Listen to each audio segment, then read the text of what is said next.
Thanks so much, Kate. We're just going to get situated here.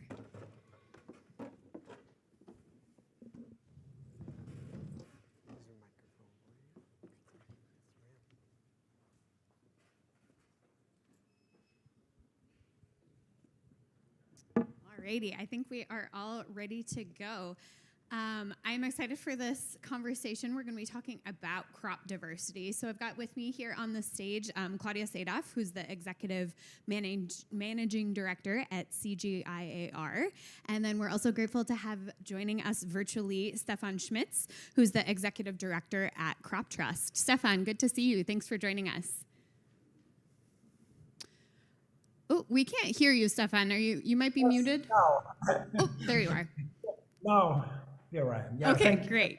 Thanks so much. You know, we've been doing this for 3 years and we've still got muting issues. I don't know if I'm ever going to be the person who's not muted while they're speaking. Well, thanks so much to both of you for being here. It's such a pleasure to be having this conversation on crop diversity, huge tie to tech and innovation, which of course is our theme today. So Claudia, I'd love to start with you and talk about the role that innovation plays in crop diversity. Why is this so important at CGIAR?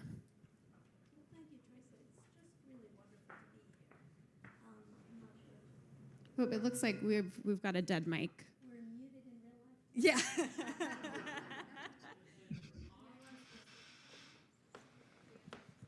Is that, there we go. Yeah. We'll switch on the side. Someone sneaky turned it off. See the tech innovation? Sorry about that. It is great to be here. Thank you, Teresa. I think that this is sort of one of those areas where there's so many tremendous connections to all the different communities that come together in South by Southwest. Crop diversity is so fundamental to the food system challenge. If we think, for example, in terms of what is happening to our small-scale farmers and just how vulnerable they are, we see a lot of that. We've had great conversations so far today. We know that 30 to 40% of the food that the world eats is produced by smallholder farmers. We know that the vast majority of those smallholder farmers are growing very old varieties of different crops. They're growing them almost entirely under rain-fed conditions. In Africa, 95% of the land that is under crop is rain-fed. So the vulnerabilities are really tremendous. We know that. What do we do about that? And what we need to do about that is be cognizant of the fact that as climate change comes in, we have much more heat, much more flood, much more drought. We have pests and diseases that are moving along with the environmental and climate changes that are now challenging farmers that have never seen those pests and diseases before. And what we need to do is adapt what we're growing to those new conditions. So a lot of the tech innovation that we're talking about at CGIAR in this case and in this discussion with my friend Stefan comes down to what are the crop varieties that we can use to adapt to what is happening in the world around us. So we can breed, we can take the traits that exist in the diversity of crops that are in the gene bank Stefan will be talking to us about, and we can breed and adapt those traits for what we need and where it's needed. So we're talking about things that we have been working on like flood-resistant rice, heat-resistant maize, drought-resistant beans.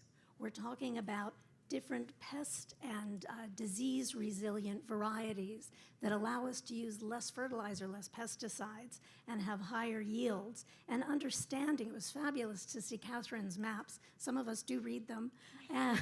And to really understand how what is needed is changing. Where do we need what? Where are those pests moving? So what might we need to breed for or to distribute into those new spaces so that we have a way to secure our farmers, and in particular our smallholder farmers, against the changing threats that they face. So the tech that we have is both to conserve and protect the biodiversity, the diversity of our crops, but then also to use it to create the crops that we need or send the crops that we need where they're needed. I think another piece of this for me has been interesting to see how this conversation has been pushed to the fore with the war in Ukraine as well, where all of a sudden you have countries that have become really reliant on wheat, for example, even if it was not a traditional part of their diet. They perhaps live in countries where it's not grown very easily, very reliant on exports and imports, and those are exported from Ukraine, imported to many countries. And of course, we've all seen in the last year what effect that has had on the food system. So it's been interesting to hear people talk as well about, how that has sort of showed us the importance of crop diversity and the importance of farmers having access to seeds for crops that will grow in their region and then also are more part of a nutritious diet as well. Stefan, I'd love to bring you in now. Tell us a little bit about crop trust for those who might not be familiar and what you do. Well, love to, though. Thanks. It's absolutely great to be here, to be with you, and even if it's only virtual for me. Claudia already mentioned and explained very clearly the importance of that diversity. So we need to make sure before we use it, we make sure that all this diversity is securely conserved in gene banks and from there made available for use for researchers, for breeders, for farmers. And that exactly is the mission of the crop trust, to conserve crop diversity and to make this conserved diversity available for use, in particular for agricultural research. The crop trust has been established 20 years ago as an international non-profit organization to do so. So CGIAR is by far our most important partner. Our conservation makes sure that the plant genetic resources are available for CGIAR research. Well, we would like to conserve more, increase our grants to gene banks, but our endowment fund, which is the basis for our grant giving, it's not yet filled completely. I have to say the US government is our strongest supporter, and we are absolutely grateful for that continued support. Germany and Norway, for example, are two other main supporters, but others need to join in the support. That sounds like a pretty stark call to anyone in the audience that's in a position to be funding this work. I think Stefan's looking at you. And Claudia, I want to come back to you on some of that financing stuff. But Stefan, I'd love to have you tell us, what does the gene bank look like? What type of facility is it? Would I need to put on those little booties to walk in there because it's, wear kind of a hazmat suit? What does it look like inside? Well, a good, well-run, well-funded gene bank is like a big cold room. Yeah, a big cold room, like a big freezer on minus 18 degrees. That is ideal situation, ideal environment for seeds to survive there for a very, very long time. But you need ongoing viability tests, you need stuff for documentation, you need stuff for duplication, for distribution of the seeds and the like. And so that is around these cold rooms, there is an entire infrastructure and a lot of staff, experts in the field who make sure that the job is done, and these precious plant genetic resources are conserved there. In essence, in perpetuity. This is not a project which starts now and will come to an end in 3 years' time. No, we need to make sure that all these genetic resources are conserved forever. And this now, in times of growing challenges, it's all the more important. Claudia, I'd love to come to you to talk a little bit about who you're serving at CGIAR and all of the research that you fund and conduct. the purpose of that is mostly for smallholder farmers so that they have access to this technology. Tell us a little bit about some of the challenges that they face that you're hoping to help solve. Exactly. So we focus very much on smallholder families, smallholder farmers in lower and middle income countries. So these are both some of the most vulnerable populations out there. There are about 500 million smallholder farmers in the world, and they are feeding themselves and some of the most vulnerable populations in the world as well. They also tend to be incredibly resourceful, determined. These are people who deserve the effort that we create for them. What we're trying to do is really make sure so many of them are planting very old varieties, 10, 15, 20-year-old varieties that don't have the productivity, the resilience, the nutritional value that they could have. So we try to breed new crop varieties that are appropriate to their specific contexts, to the mechanization that they might have available, to the nutrition that they might lack, vitamin A deficient spaces. We try to put in biofortified with vitamin A crops, etc. But they face a host, from having access to the seeds to having the latest agronomic practices. We heard great mechanization talks today, to having policy environments that don't favor their adoption of technology, access to funding, land titles, etc.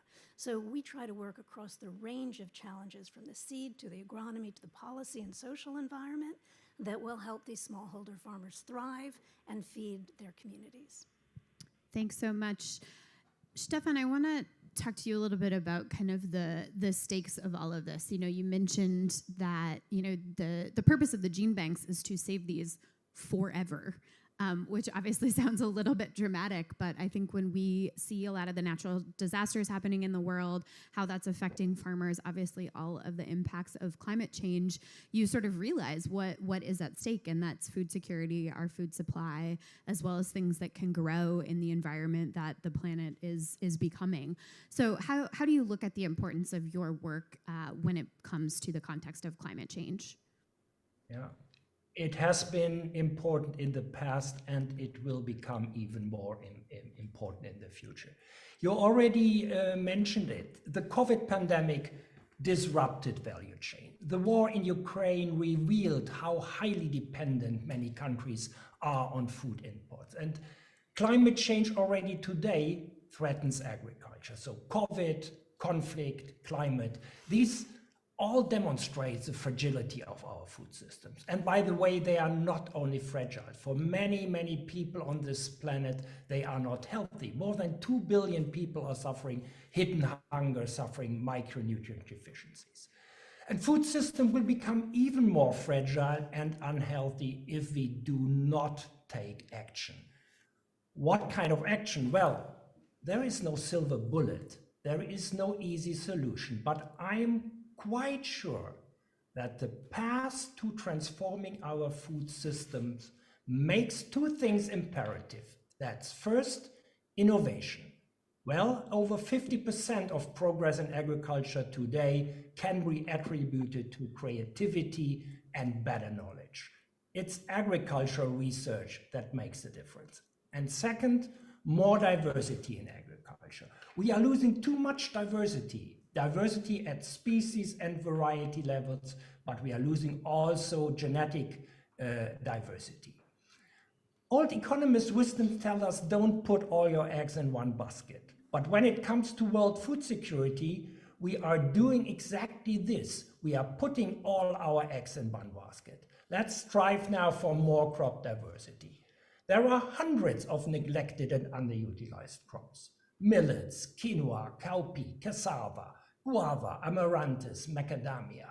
Well, those you might perhaps heard of, but what about these?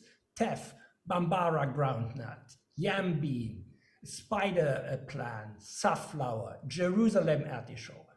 All these crops require more research. Crop diversity means more opportunities, in particular, like Claudia very clearly said, in particular for all the smallholder farmers on Earth, the backbone of our global food security. More opportunities, better livelihoods, better rural development. Let's take only one example, millets. Millets are healthy, millets are very tolerant to heat and drought, and millets are quite undemanding in terms of soil quality. So millets are therefore among those crops that can ensure our survival in the face of climate change. Stefan, I'm going to take that list of crops that you gave us as a bit of a challenge, and I hope the audience will as well, to learn a little bit more about those crops. Yesterday, I had the privilege of moderating a panel at the Food Tank event where I learned about an additional crop that I actually don't think you did mention, which is fonio. And so obviously there are so many diverse crops out there, but the system really is not supporting research in all of those. And that's why institutions like CGIAR are so important. So I'd love to come back to that financing piece now, Claudia, and talk a little bit about some of the challenges that you might face in getting money for all of this. Obviously, you fund research, but need other funders to come in on this as well. How difficult is it to convince people that this is worthy of their money? Thanks.